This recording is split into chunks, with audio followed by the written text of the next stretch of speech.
Moral Paradox Retro Review.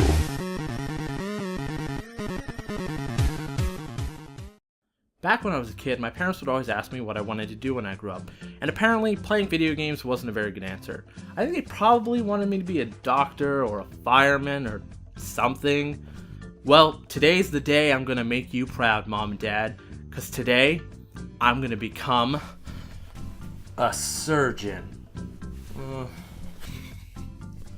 Or I would, but surgery sounds hard, and I really don't do well under pressure.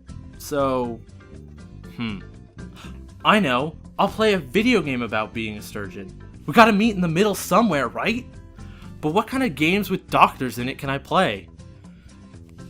Dr. Mario? Nah. Trauma Center?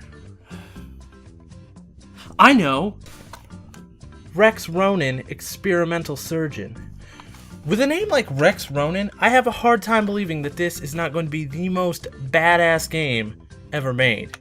It sounds so badass that if you looked up badass in the dictionary, you'd find the definition of badass, because that's how dictionaries work.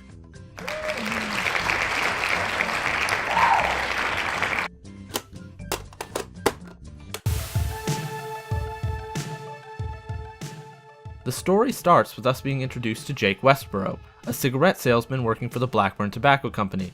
His life seems great. He's got a good job, a smoking hot wife, and a fast car. What's not so great is that Jake is dying because of the cigarettes he's been smoking since he was 15 years old, and has come to Dr. Rex Ronan for help. Seeing no other options, Dr. Ronan has decided to take drastic measures by shrinking himself down and traveling into Jake's body.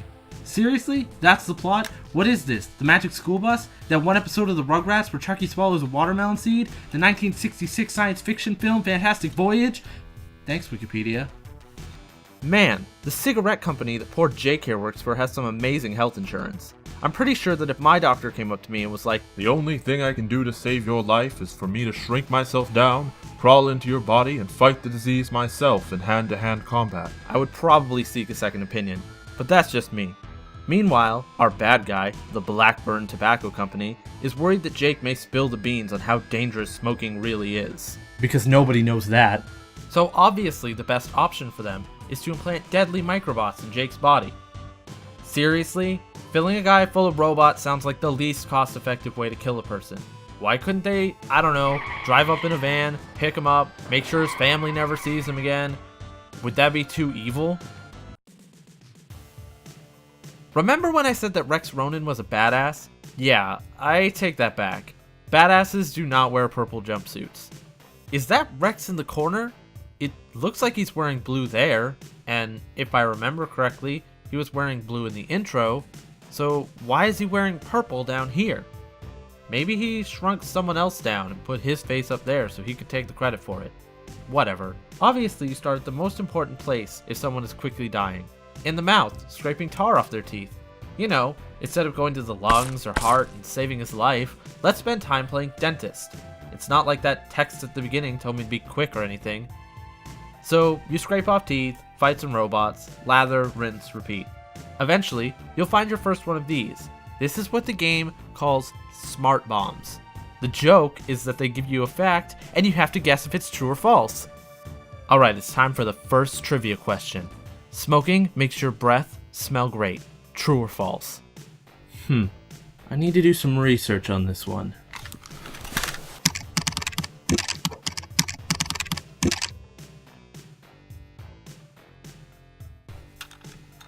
Alright, I'm 100% sure that that is incorrect. With knowledge in hand, I walk into the smart bomb and it hurts me. Oh, you aren't supposed to walk into them if they're false. I'm so glad that they explained that well. Cleaning the teeth is going well. If I keep up this pace, by the time I get finished, he should have like 30 seconds to live. I wonder what this purple thing does. Oh, it changes my flamethrower into a blaster. That's cool, I guess. But it makes it impossible to clean these teeth. Come on. Come on. Come on! I was wrong when I said I might save him earlier. Jake is gonna die. That beeping is his vital signs. I have no idea what to do. Well, he's dead. Guess I'll have to start over. Oh, no, it seems we've also mastered reanimation in this weird future world, and I'm able to pick up right where I left off. So why did we have to waste all this money shrinking a guy down? If he dies, we can just bring him back. After monotonously using the blaster to clean the teeth, I finally get the flamethrower back and reach the end of the throat. And once everything is all clean and tidy, you just hit an invisible wall. So of course I do the only thing I can and start backtracking. Then I see this guy. He doesn't look like any of the other robots, so he must be important. And therefore he must die. It's at this point I realize why the blaster weapon is even in the game, because the flamethrower is absolutely useless against enemies. I'm not even sure if I'm doing any damage. Would it have been so hard to throw up a health bar for this so-called boss? At this point, I'm just attacking him and hoping this is actually working. Eventually he explodes and I get to ride off in my spaceship. Looks like I got 100% of all the tar and stuff, and all I get are bonus points. Well, screw that! I'm not gonna waste my time in every level for bonus points. At the end of each area, you get one of these ship levels where you fly through veins and stuff. It totally looks like you're flying up someone's ass. Let's just get that out of the way right now. Anal issues aside, these sections are really difficult to describe. You have the ability to shoot, and I guess you're supposed to break up this mucus, but no matter how hard I try, it can't seem to actually hit anything. All the bullets just go to the same area. The other part of this is dodging these blocked up areas by flying through the holes in them, but the perspective here is really hard to follow, and for the most part you're just hugging the walls and hoping for the best. Levels 2 and 3 take place in the lungs. I'm not wasting my time scrubbing shit off the walls this time though. Let's just kill some robots and get through this as quickly as possible. I'm sure poor Jake here will be able to survive with some pre-cancerous cells on his lungs. Since I'm not cleaning anything, I pick up the blaster weapon as soon as possible and the game gets super easy. Except for the occasional part where I'm completely overwhelmed by enemies. The boss of level 2 is just the same robot that you fight in the first level. Luckily, not scrubbing off those cancer cells didn't have any adverse effects for me. Though, Jake's family should probably sue Dr. Rex Ronan for malpractice. The layout of the second lung is a lot different. In the last levels, I've just been walking to the right until I reach the end, so you'd assume that if the game was teaching you to walk to the right, you just keep doing that. Well, this time they've added a branching path, which I didn't notice because I was being tossed around by enemies. The branch was here in case you didn't notice it either. Since I didn't know I was choosing a path, I didn't think there was anything wrong with going this way, but nope, it's a dead end. I suppose if I were scrubbing walls, this would make this level longer, but I gave up on that. Luckily, the levels aren't that long, so I can just go back and jump out. Okay, let's try that again. I can just go back and jump out. I can just jump out. I said jump out! Once I'm out, the level continues like the rest, except there are so many enemies down here it's slowing the game down, and I can't move. And once you fight your way to the end of the level, you get to fight another boss. I say another boss because not only do you fight the usual boss, but another one of them too. This is a bad joke, and I feel bad about it. Finally, I make it to the heart, which probably should have been my first stop. Pretty sure his teeth could have been saved for last. For the most part, I've been skipping these smart bombs just because I keep accidentally setting them off before I read the question. But I'm feeling uneducated, and decide to hit this one. Oh, it's a fact about dead babies. Way to bring me down, game. Like the last level, this one attempts to mix it up by making you walk to the left after a certain point. Oh hey look, it's BossBot. I've missed that guy. Apparently Jake is having a heart attack, but I can't figure out how to save him. I died here so many times that I got a game over. Apparently, all the executives at Blackburn are celebrating their successful double homicide and discussing a new mascot.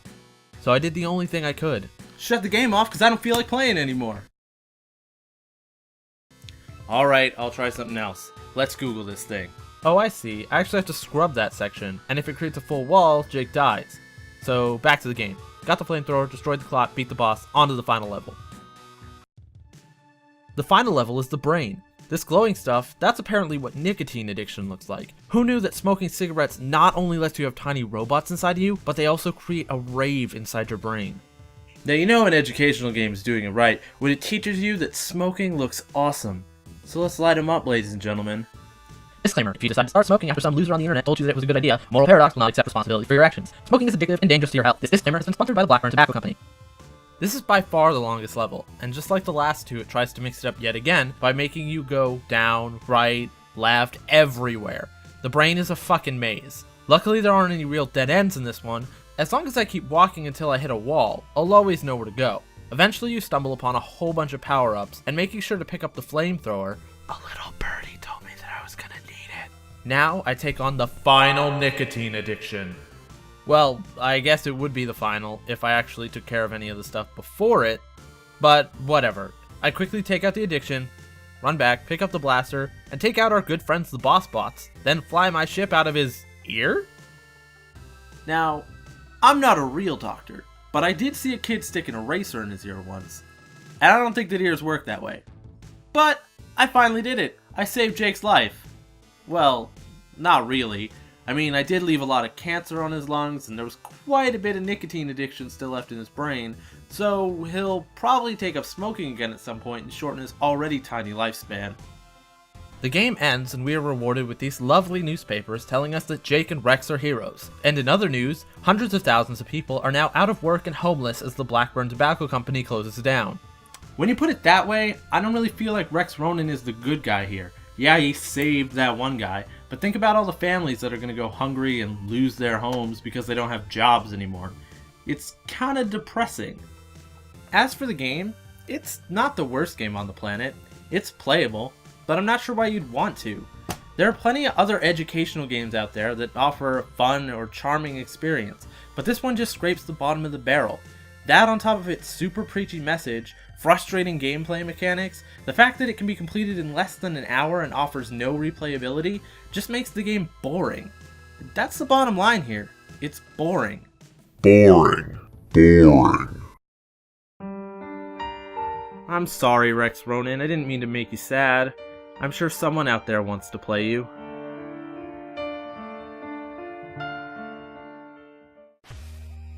I've got to applaud you if you made it this far into the video. Hopefully it wasn't too rough. Thanks for watching, and to stay up to date on when my next video comes out, be sure to give that subscribe button a click. If you're into social networking, you can also follow me on Twitter, and if you've got feedback, be sure to leave a comment or a like. Now, normally this is the part of the video where I show you other videos I've done, but I haven't done any yet. So instead, click these links to see the first videos that other gaming channels who I happen to follow made. These fine people are Caticarus, Brutal Moose, Ego Raptor, and Peanut Butter Gamer. I'm sure that 99% of you have heard of them, but to the 1% who haven't, go give them some love. Until next time.